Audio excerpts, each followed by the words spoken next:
Madame, Monsieur, bonsoir. Très heureuse de vous retrouver. Voici les titres de l'actualité de ce lundi 9 juin.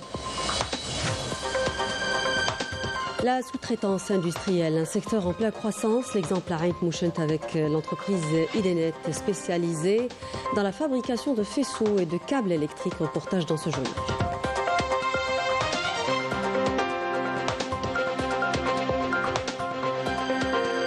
Économie circulaire dans cette édition avec l'exemple d'une unité de transformation de plastique implantée dans la wilaya de Taref. L'objectif étant de protéger l'environnement et valoriser les déchets.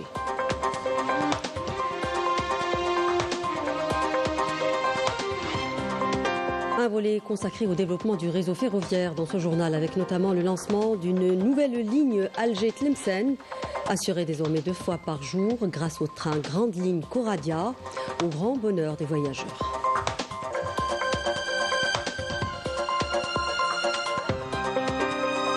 Et sport football pour terminer, l'équipe nationale de football affrontera demain en déplacement son homologue suédoise dans ce qui sera un véritable test révélateur pour les Verts.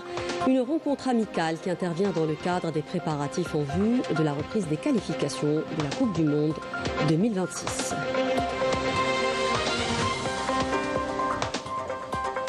Bienvenue à tous. Nous nous intéressons au début de ce journal à un secteur en pleine croissance, en l'occurrence la sous-traitance industrielle favorisée par les pouvoirs publics et les entreprises afin de développer l'industrie locale et diversifier l'économie. L'exemple à Rhein-Mouchent avec l'entreprise Idenet spécialisée dans la fabrication de faisceaux et de câbles électriques. C'est un reportage signé Raouf Hamouche. Regardez. À l'heure où l'Algérie mise sur l'industrie pour bâtir son avenir économique, certaines entreprises locales émergent comme de véritables modèles.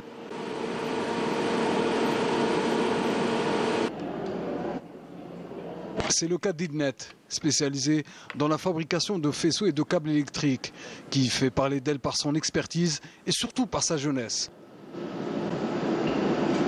Aujourd'hui, 90% de l'effectif est composé de jeunes diplômés, issus des universités, des écoles d'ingénieurs ou de centres de formation professionnelle. Ce métier-là, il demande beaucoup de main-d'œuvre, c'est-à-dire une main-d'œuvre importante. C'est pourquoi nous misons beaucoup sur la formation. Nous recrutons régulièrement des jeunes que nous accompagnons à travers des formations professionnelles encadrées par des experts du métier afin d'assurer de la performance solide pour l'avenir. À Idnet, chaque blouse a une signification. Les blouses jaunes sont portées par les jeunes en formation. Les bleus représentent les opérateurs et techniciens sur le terrain. Les blanches sont réservées aux ingénieurs et aux spécialistes de l'innovation. Le département électronique constitue le cœur technologique de l'usine. Ici, les composants sont testés, les circuits validés avec une extrême précision.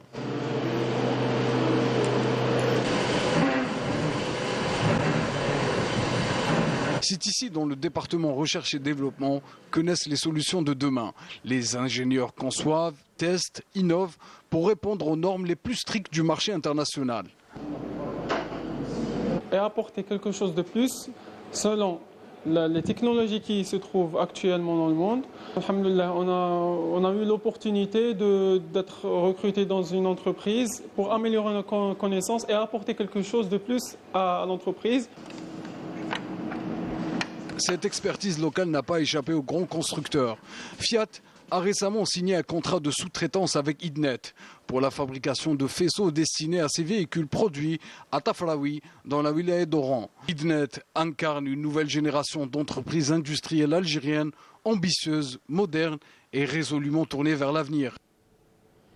Et l'industrie nationale compte aussi de nouveaux modèles économiques comme l'économie circulaire, un outil essentiel pour la protection de l'environnement et la valorisation des déchets.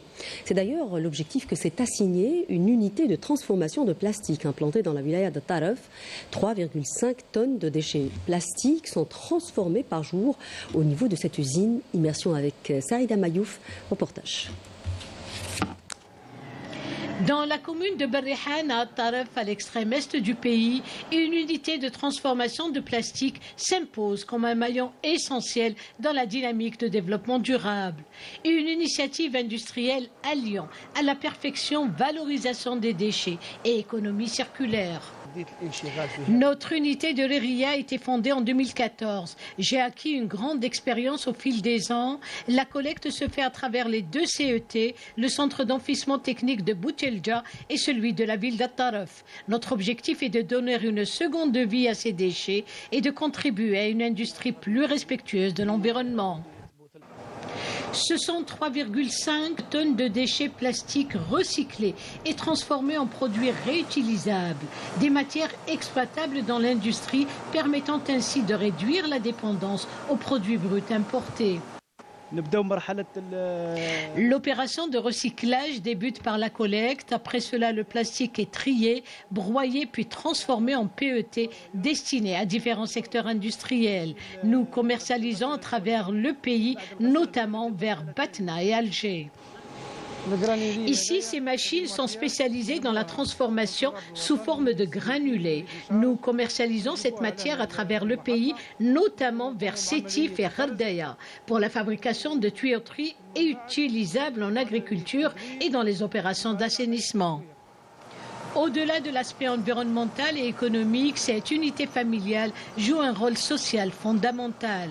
Grâce à ses activités, elle a pu générer 15 postes d'emploi, favorisant ainsi l'insertion professionnelle et la formation continue des jeunes.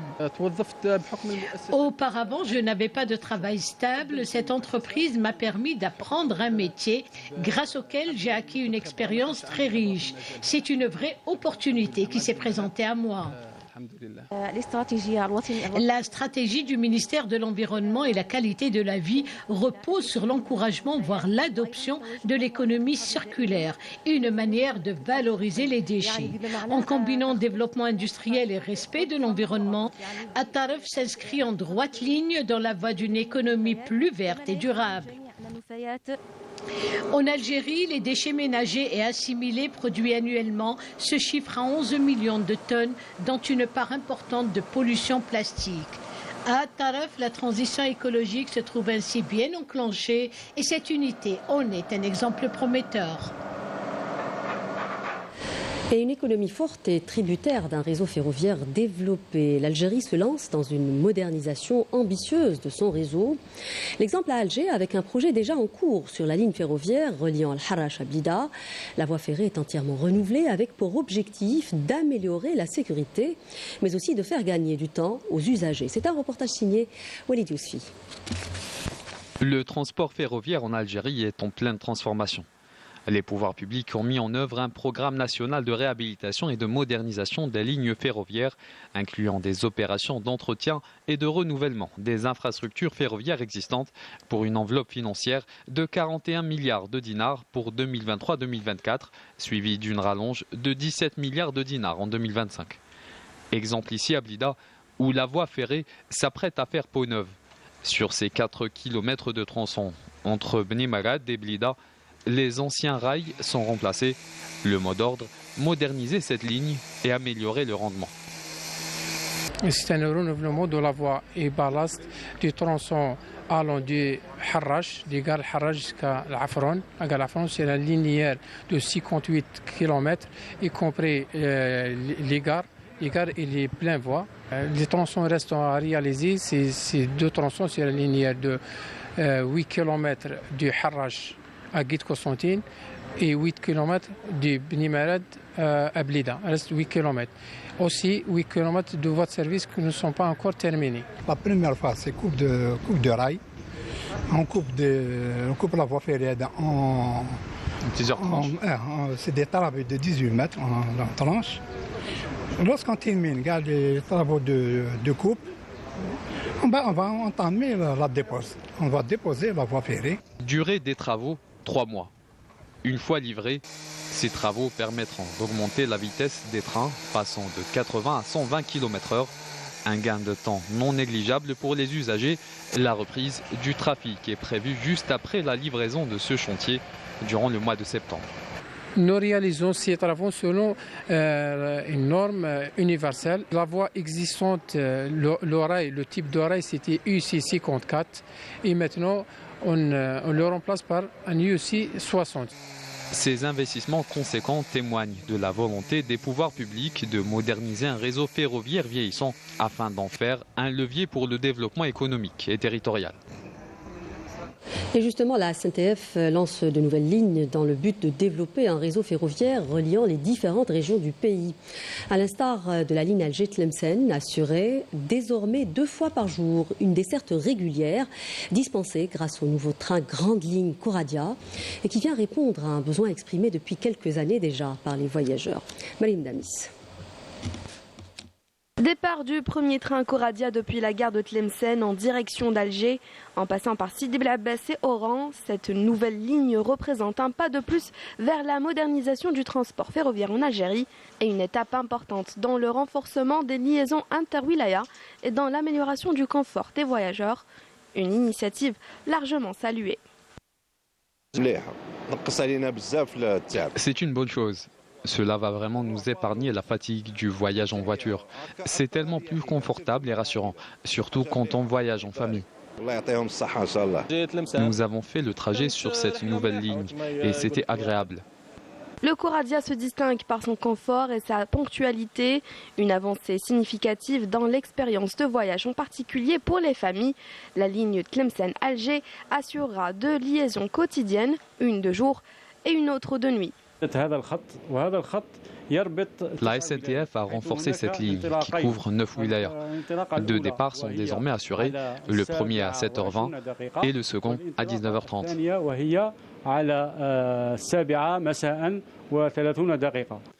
Chaque voyage peut transporter jusqu'à 250 passagers, soit 500 passagers pour les 2 trajets quotidiens.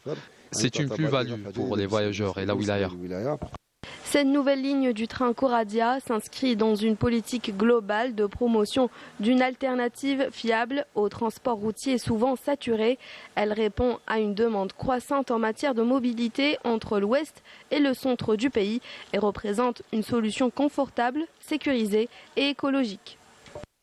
Dans la dynamique des efforts soutenus dans la lutte contre la criminalité organisée sous toutes ses formes, les services spécialisés de sécurité de l'armée, en coordination avec les douanes algériennes, ont procédé hier au secteur militaire de Batna, en 5e région militaire, à l'arrestation de 3 criminels et la saisie d'un camion citerne transportant une quantité considérable de comprimés psychotropes estimés à 1 499 550 comprimés de type prégabaline, 300 mg et d'une somme d'argent estimée à 5 451 000 dinars.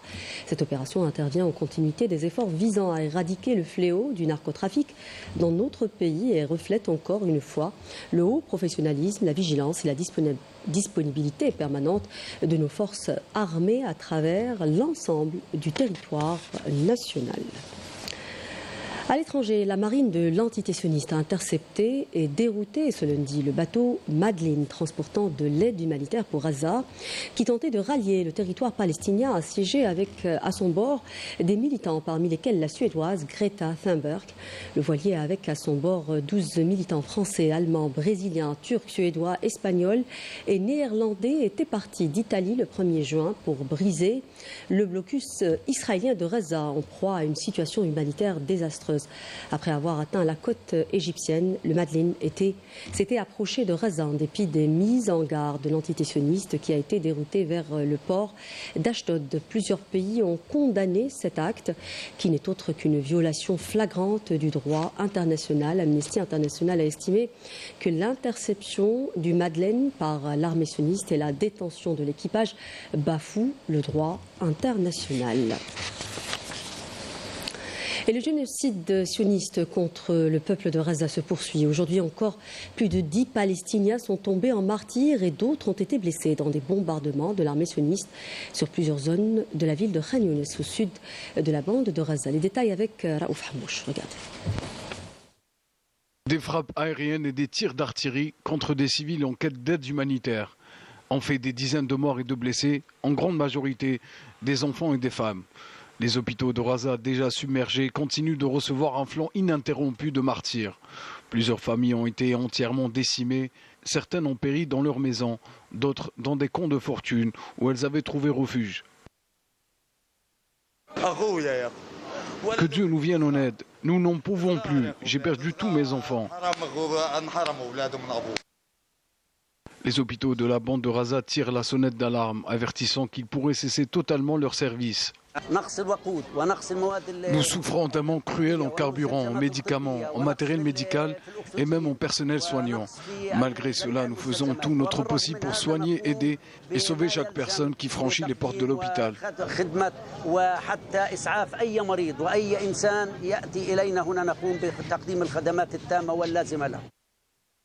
Plus de 23 hôpitaux sont désormais hors service à Raza. Ceux qui fonctionnent encore sont encerclés par les forces d'occupation, transformant ces établissements en zones à haut risque, quasiment inaccessibles.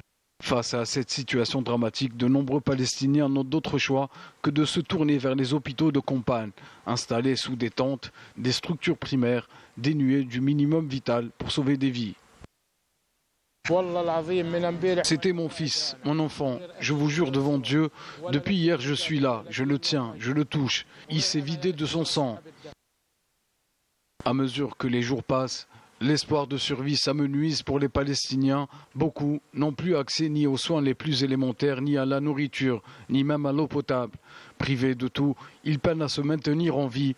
Et dans cette détresse collective, la frontière entre la vie et la mort semble de plus en plus mince. Nous célébrions hier la journée nationale de l'artiste. On s'intéresse dans cette édition à l'orfèvrerie, un art millénaire qui n'a pas de secret pour Riyad, un artisan de la région de Skikda qui fabrique avec beaucoup d'amour des objets en argent, notamment des bijoux.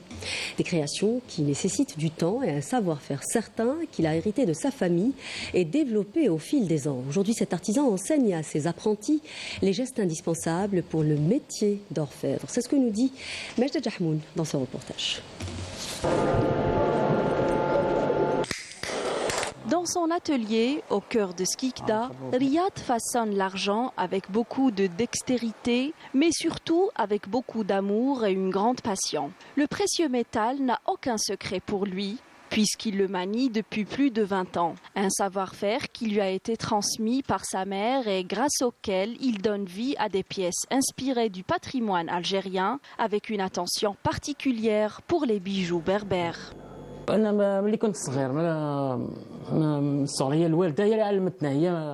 C'est ma mère qui m'a appris les bases de la confection du bijou kabyle.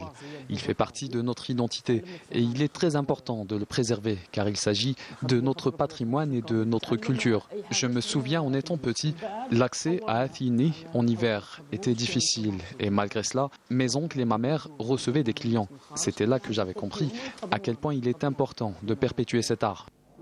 Un art que Riyad tente de perpétuer en formant de nouvelles générations d'artisans composés principalement de femmes. Ce sont les femmes qui viennent beaucoup plus se former ici par le biais de la chambre de l'artisanat. Je leur apprends le métier, les bases, les normes. Ce sont souvent elles les plus motivées. Pour préserver son métier, Riyad œuvre à sa promotion en prenant part à des expositions internationales, non sans embûches. Lors des expositions à l'étranger, notamment en Europe, le paiement est électronique. Le cash n'existe pas. De plus, les étrangers nous demandent toujours la certification. Ils s'intéressent à nos créations, mais n'en prennent pas. Ils me disent toujours « Qu'est-ce qui prouve que c'est un produit authentique ?» Il faut trouver une solution. Par ailleurs, nous avons besoin d'être formés aux nouvelles techniques, comme celle de la 3D. Plus qu'un simple artisan qui polit et façonne un métal précieux pour en faire des bijoux qui scintillent, Riyad est le gardien du temple qui veille à transmettre un savoir-faire pour le préserver et faire briller un patrimoine inestimable. Et sport football pour terminer. L'équipe nationale de football affrontera demain en déplacement son homologue suédoise dans ce qui sera un véritable test révélateur pour les Verts à la Strawberry Arena à Solna, près de Stockholm. Vainqueur jeudi dernier de son premier match amical face au Rwanda, la sélection nationale sera face à un adversaire d'un autre calibre, nous dit Riyad Belkhaddim dans ce papier. Regardez. En posant le pied en terre viking, les hommes de Petkovic ambitionnent de finir leur saison éreintante avec une précieuse victoire de rang, malgré la cascade d'absence qui s'est abattue sur la sélection durant ce stage du mois de juin. En effet, Youssef Belaïli sera le grand absent de ce match, avec son coéquipier à l'Espérance de Tunis, Emin Tougaï, tous deux libérés par le technicien serbe pour leur permettre de prendre part aux États-Unis à la 21e édition du Mondial des clubs qui débute le 15 de ce mois. Autre coup dur, la blessure de Mohamed Amin Amoura, l'attaquant de Wolfsburg, contracté à l'entraînement après avoir ressenti une douleur au genou. Après la belle victoire à Constantine devant le Rwanda, 2-0, les coéquipiers de Riyad Mahrez ambitionnent d'enchaîner face à la Suède et déjà la concentration est maximale. Surtout sur le plan défensif, les Verts savent que la tâche ne sera pas facile devant des Vikings suédois très entreprenants. Avant cette affiche, l'équipe nationale 36e mondiale est dans une bonne série, 12 matchs sans défaite. En course pour une qualification au Mondial 2026, après 12 ans d'absence, leur dernier duel contre une nation européenne remonte à 2022, justement contre cette même Suède, pour à l'époque une défaite 2-0. Les Fennecs pensent peut-être déjà à prendre leur revanche. On a coulé le Drakkar suédois pour la première fois depuis le début des confrontations entre les deux nations.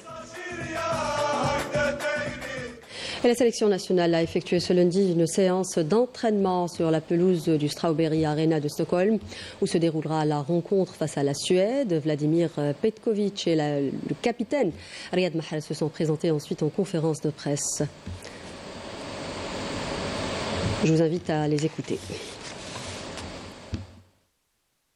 Dès le début, dire que je suis content, très content de comment les choses se sont déroulées jusqu'au présent.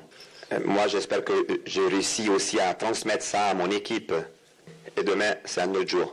Et nous, on travaille aujourd'hui pour s'améliorer pour demain.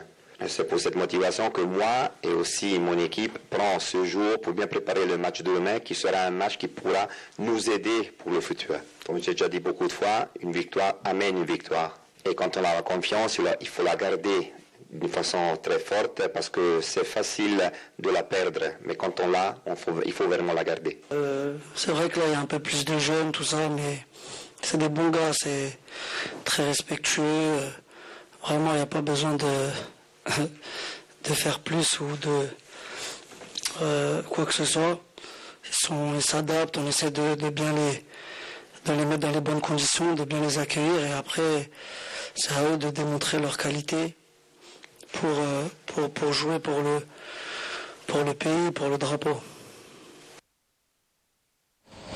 Et souhaitons bonne chance pour les Verts. Le match donc se déroulera demain à 18h heure algérienne. Voilà qui termine ce journal. Merci de nous prêter attention. L'info continue sur Canal Algérie. Prochain point de l'information à 20h en langue nationale. Excellente soirée sur notre chaîne. Je vous retrouve demain. Au revoir.